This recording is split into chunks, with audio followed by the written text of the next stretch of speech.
પૂર્વ એમએલએ ચંદનજી ઠાકોરનો પીએમને પત્ર। ઓબીસી અનામત મામલે પીએમને પત્ર લખ્યો છે। ઓબીસીને વસ્તી ગણતરી મુજબ અનામત આપવા માંગ કરવામાં આવી છે। ઇન્દ્રાણી સર્વે રિપોર્ટની પિટિશન મુજબ ઓબીસી સમાજને અનામત લાભ બાબતે રાજ્ય સરકારને કરેલ આદેશ મુજબ અનામતનો લાભ આપવા માંગ કરી છે। રાજ્ય સરકારની પંચ નિમણૂક બાબતે પૂર્વ એમએલએ ચંદનજી ઠાકોરે સરકાર પર પ્રહાર કર્યા છે। ભાજપ ઓબીસી સમાજ સાથે અન્યાય કરતી હોવાના આક્ષેપ કર્યા છે। Star news 7 Patan. સન્માન્ય રાહુલ ગાંધીજી કેટલાય સમયથી મેમ્બર ઓફ પાર્લામેન્ટમાં જાતિ ગણનાનો મુદ્દો ઉઠાવ્યો છે અને જાતિ ગણના થવી જોઈએ એવી અમારી સ્પષ્ટ માગણી છે।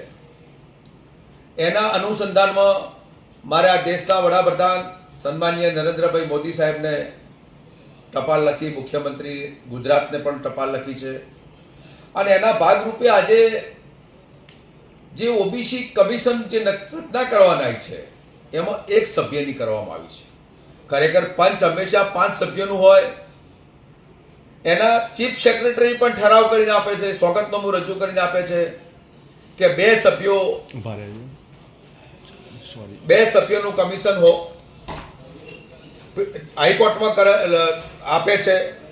તેમ છતાંય મારી માગણી એવી છે કે ઓબીસીનું જે સભ્યનું જે છે એ 5 સભ્યોનું હોવું જોઈએ અને સાથે સાથે એ પણ મારી માગણી છે ઓબીસીના ઠરાવ 1/4/78માં 52% વસ્તીના ધોરણે 27% અનામત ત્યારે બેસિક જ્ઞાતિઓ હતી અને બેસિક જ્ઞાતિઓનો સમાવેશ કરવામાં આવ્યો હતો, પરંતુ પાછળથી ઓબીસી સમાજમાં 64 જ્ઞાતિઓ ઉમેરવામાં આવી અને 64 જ્ઞાતિઓ ઉમેરવામાં જ્યારે આવી ત્યારે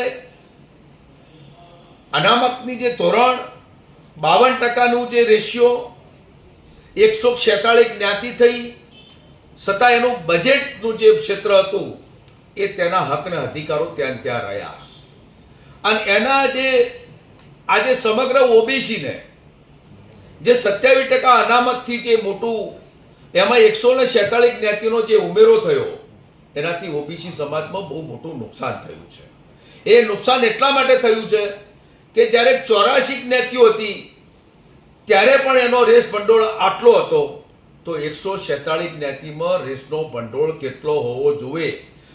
આ ગુજરાતમાં ભારતીય જનતા પાર્ટી ઓકડામાં માહિર છે, ઓકડા બનાવવામાં માહિર છે, પણ ઓબીસીને હકને અધિકાર આપવા માટે માહિર નથી। ક્યાંક ઓકડાની લડાઈમાં, ક્યાંક કેલ્ક્યુલેટરની લડાઈમાં અને ક્યાંક ભારતીય જનતા પાર્ટી ઓબીસીના મતે ચૂંટાય છે, ઓબીસીના મત લે છે। 156 થી બાકીના વધારા લઈ ગયા। આજે આટલી સ્પષ્ટ બહુમતી એમાં કોઈ પણ સીટ કે ક્ષેત્ર એવું નહીં હોય જ્યાં ઓબીસીના મત ના હોય, છતાંય આ ભારતીય જનતા પાર્ટીની કુપટ નીતિ અને એમની ભ્રષ્ટ નીતિના કારણે મારો ઓબીસી જે સમાજ છે એ ક્યાંક ને ક્યાંક આજે અતુષ્ટ છે અને આજે ઓબીસી સમાજમાં મોટો અન્યાય થઈ રહ્યો છે। એના માટે મારા ઓબીસી સમાજના દીકરા દીકરીઓ ભણવામાં નિષ્ફળતા એટલા માટે કે જે મારું જે ભંડોળ આપવું જોઈએ એ ભંડોળ નથી આવતું, વ્યવસ્થા નથી ઊભી થતી, એના કારણે ત્યાં અભ્યાસ પણ છોડી દે છે, પૂરતી યોજનાઓ નથી મળતી, પૂરતા લાભ નહીં મળતા। એટલા માટે આ મારી સ્પષ્ટ ગુજરાત સરકારને માગણી છે કે જાતિ 52% વસ્તી, 27% અનામત અને જાતિ આધારિત વસ્તી તાત્કાલિક ધોરણે ગણવી જોઈએ અને જાતિ આધારિત વસ્તીના ધોરણ પ્રમાણે અનામતનો ઓબીસીમાં લાભ મળવો જોઈએ એવું ગુજરાત સરકાર જોડે મારી સ્પષ્ટ માગણી છે। આ સ્પષ્ટ માગણી જો સંતોષવામાં નહીં આવે તો આવતીકાલે ઓબીસી સમાજ આપના ખિલાફ ને આપના વિરોધમાં લહેર ગુજરાત સરકારમાંથી અવાજ ઉઠાવશે એવી ગુજરાત સરકાર જોડે મારી સ્પષ્ટ માગણી છે। ચંદનજી, આપને લાગે છે કે ક્યાંક ના ક્યાંક આપણો જે ઓબીસીની માટે અનામતનો જે લડત છે એમાં ભાજપના જે નેતાઓ છે તે આપની સાથે ઊભા રહે છે, પડખે રહે છે?